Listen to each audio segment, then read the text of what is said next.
mom shaming ya dianggap wajar dan biasa, tapi ternyata bisa menorehkan luka. Mami semua pernah mendengar kata-kata mom shaming gak sih? Kalimat-kalimat yang biasanya tuh dianggap biasa aja nih sama si pelaku, tapi ternyata bisa mengakibatkan hal yang benar-benar dampaknya besar nih kepada ibu-ibu. Nah, bisa mengakibatkan ibu-ibu itu insecure atau bahkan bisa mengakibatkan mental illness loh, Mam.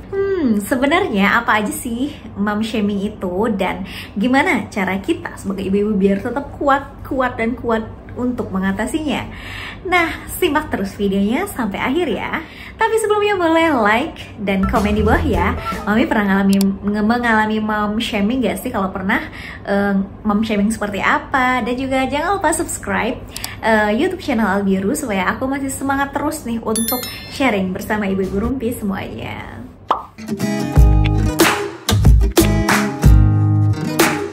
Hai Moms, terima kasih sudah klik video ini. Kali ini kita akan ngebahas tentang mom shaming ya. Mungkin ada yang pernah melakukan atau ya ada yang pernah menjadi korbannya gitu. Semoga kita semua bukan kedua-duanya ya, tapi ya secara nggak sadar mungkin itu kita lakukan, atau secara nggak sadar juga kita adalah korban dari mom shaming itu. Jadi mom shaming itu adalah merendahkan, menghakimi, mencela seorang ibu terkait dengan pola pengasuhan atau keputusan parenting yang diambilnya. Bentuk mom shaming itu bisa berupa kata-kata yang mengkritik pilihan metode persalinan, atau pilihan menjadi working mom, atau bahkan pilihan menjadi ibu rumah tangga aja gitu ya. Nah, ataupun bisa sampai dengan menghina fisik dari seorang ibu gitu. Kalimat-kalimat yang bisa dikatakan sih basa-basi sebenarnya, tapi sebenarnya itu termasuk dengan mom shaming. Contohnya apa? Nih ya, loh ibunya kerja, terus anaknya di rumah sama siapa? Sama pengasuh aja ya gitu. Yakin gak sih sama pengasuh? Gimana sih, itu bukan ibu namanya, masa anak dititipin sama orang lain? Julid ya. Terus misalnya nih yang kritik fisik kita, aduh udah 7 bulan ya, baru 7 bulan tuh udah kayak 9 bulan ya, gede banget badannya, melemas mulut ibunya. Terus misalnya nih, ih bunda, anaknya kok kecil banget, anak aku nih dia makannya pintar banget, sampai berangkat udah segini loh sekarang. Bunda, ih kok anaknya udah bisa ini sih, anak aku ini udah bisa udah jadi astronot loh, bisa ke Mars. Mamis, ibunya nih kerja, ibunya nggak kerja, percuma aja S2. Buat apa S2 kalau ternyata di rumah aja cuman kerjanya ngasuh anak mulu. Nah iya kan bun, di rumah salah, kerja salah, emang ibu-ibu sudah salah. Nah semua yang tadi itu tolong tambahin lagi apa aja sih yang pernah mami alami nih di kolom komen tentang mom shaming ini. Mungkin ada yang udah ekstrim gitu ya, ada mom shaming yang halus gitu mainnya gini.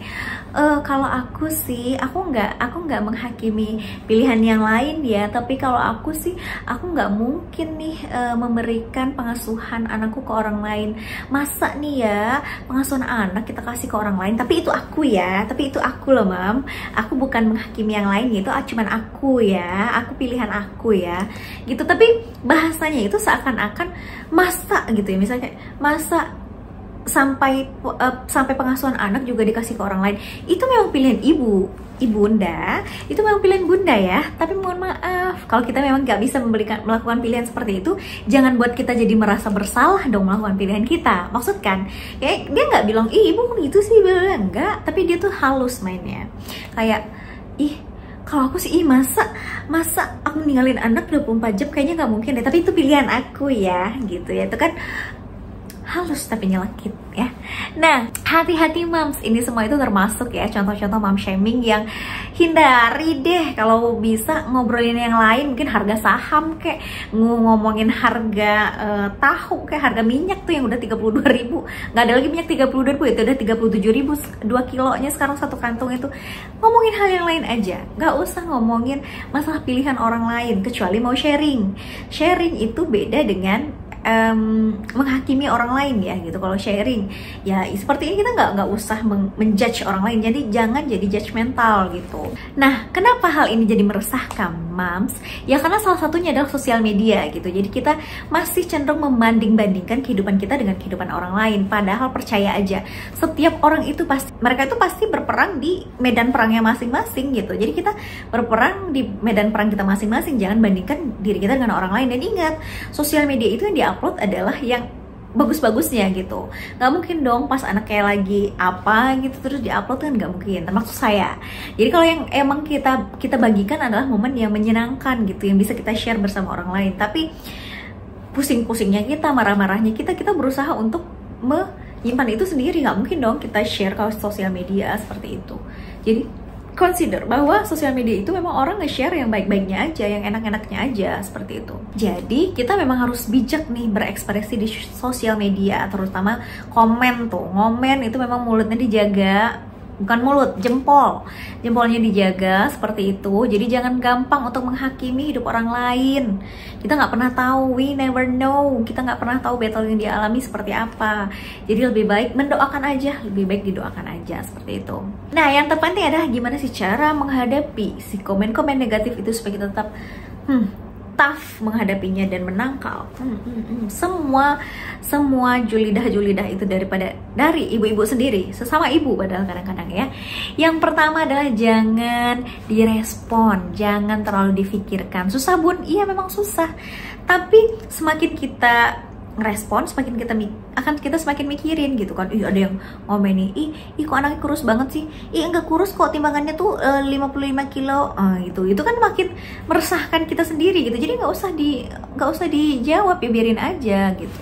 Jadi saat menghadapi mom shaming itu yang paling bener ya udah nggak usah direspon, dia biarin aja, tetap aja kita tuh ya santai gitu ya, chill aja bunda, chill.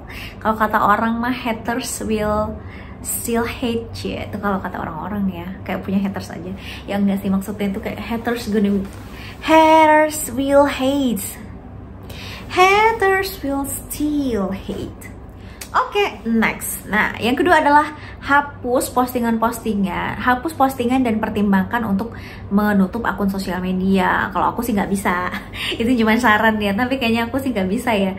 Karena kalau memang itu sudah dirasa mengganggu banget, kita punya pilihan untuk nggak main dulu. Tapi aku pernah sih kayak misalnya uninstall Instagram gitu, atau dengan paling mudah lah mengunfollow orang-orang yang toxic ke mentality aku sendiri. Misalnya nih kayak melihat itu aku semakin merasa aku tidak baik, dia sangat sempurna, aku akan unfollow. Kenapa ya?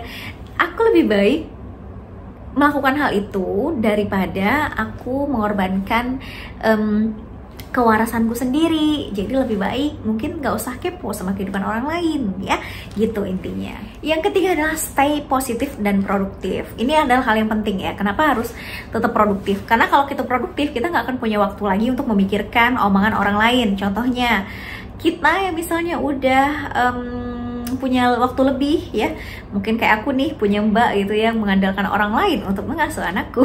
Gak juga sih, maksudnya itu kayak ya kita punya orang helper di rumah, kita punya orang yang ngebantu kita di rumah ya. Kalau ada waktu bisa olahraga ya, produktif, atau baca jurnal itu berat banget ya, atau misalnya baca buku kalau memang misalnya ada waktu, atau jualan, itu lebih produktif lagi dan cuan ya. Jadi itu lebih penting daripada kita mikirin orang lain.